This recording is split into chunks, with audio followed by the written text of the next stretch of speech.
আজ 10ই মে, mother's day. আমি কিছু মাস আগেই আমার জন্মদাত্রী মাকে হারিয়েছি। আমার মতো তোমরাও কেউ বাবা, কেউ মা, আবার কেউ হয়তো দুজনকেই হারিয়েছ। সবাই বলে সময় সব ঠিক করে দেয়, কিন্তু মা হারানোর শূন্যতা কখনো ঠিক হয় না।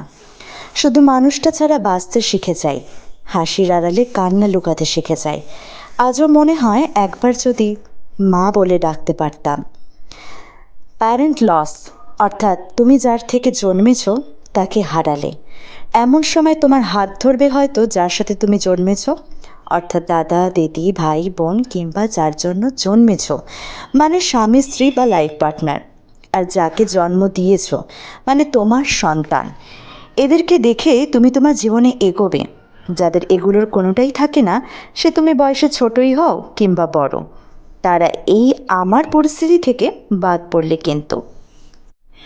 তার মধ্যে যদি শুনতে হয় সমাজের কিছু অংশ থেকে, শুধু কি তোমারই মা মারা গেছেন ক্যান্সারে, এমন দেখাচ্ছ যেন তোমারই একার ডিপ্রেশন পৃথিবীতে। আমি জানি তারা কেউই এরকম সিচুয়েশনে পড়েনি, তাই তাদের বিবেকবোধ পার্টিকুলারলি আমার জন্য কাজ করবে না। নয়তো যখন হসপিটালে আমার স্টেজ 4 ক্যান্সার যোদ্ধা মার সাথে দিনের পর দিন পড়ে থাকতাম, আমায় শুনতে হয়েছে তোমার মতো মেয়ের আজ কী অবস্থা। আমার মতো মেয়ে। আরেকটা সেকেন্ড পয়েন্ট হলো অবস্থা। কোথায় চাকরি মনস্কা হবে তা না করে বিয়ে করে নেচে বেড়াচ্ছ। তারপর কতই না কটূক্তি। আজও মানুষ অতিরঞ্জিত কথা বলে দু এক কথা আমাকে শুনিয়ে ভাবে বিশ্ব জয় করে ফেললাম। ন্যায়ের বিরুদ্ধে দাঁড়িয়ে স্বজন পোষণ করে জিততে হবে মানসিকতা নিয়ে যারা মানসিক কষ্ট আর নির্যাতন দিয়ে গেছে, আমি ভগবানকে বলবো সবাইকে সুবুদ্ধি দিক, যাতে নিজেদের সন্তান সমদের ক্ষেত্রে অপর পক্ষ থেকে দীর্ঘ বছর ধরে একই আচরণে তারা বিধ্বস্ত না হয়ে লড়াই করার শক্তি পাক। তাদেরকে সুচেতনা দিক। কতদিনই বা বাঁচব? আজ আছি, কাল নেই। এই দুনিয়ায় নিজের ভুল না দেখে আমরা সামনের মানুষকে কাঠগড়ায় দাঁড় করিয়ে দিই আপাদ মস্তক কষ্ট দিতে ওস্তাদ। মা, তোমার কাছে একটা আবদার। তোমার মেয়েকে সবাই বেহিসাবে খরচা করে ফেলছে খুব বেশি। তুমি জানতে, এখনও জানছো। আবদারটা আমার জন্য নয়, তাদের জন্য। তাদেরকে জীবনের কঠিন পরিস্থিতিতে সামলে রেখো। তুমি জানো, মানুষ বলে স্ট্রং হতে, কিন্তু তারা জানে না যে মানুষটা আমাকে তার শেষ নিঃশ্বাসের সময়ও শক্ত থাকতে শিখিয়েছিল সেই আজ আর নেই।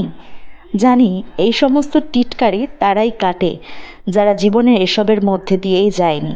যখন যাবে তখন এত বাকপটুতা তাদের নিমেষের মধ্যে হাওয়ায় মিশে যাবে। খুব কষ্টের একটা কথা বলবো মা। তুমি জানো তো, অনেকের মা হতে পেরেছিলে বিভিন্ন সময়, কিন্তু কেউ আমার মা হতে পারেনি। নিজের মেয়ের কথা না ভেবে সামনে ছেলে কিংবা মেয়েকে যাতে কষ্ট না পায় তার জন্য কী না করেছো, আর দেখো ফলাফল। তবে আজ যে আমি দাঁড়িয়ে আছি কিছু মার জন্যই।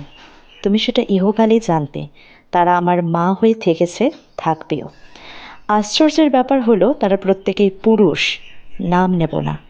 তারা যাতে এরকম আমার ছাড়াও বাকিদের মার ভূমিকা পালন করে যেতে পারে জীবনে, তাদেরকে সুস্থ রেখো, শক্তি দিও।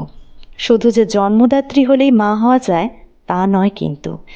তাই তোমরা আজ যারা যারা এত অবধি আমার কথা শুনলে, তাদের সবাইকেই মাতৃদিবসের শুভেচ্ছা। Happy mother's day. ভালো থেকো।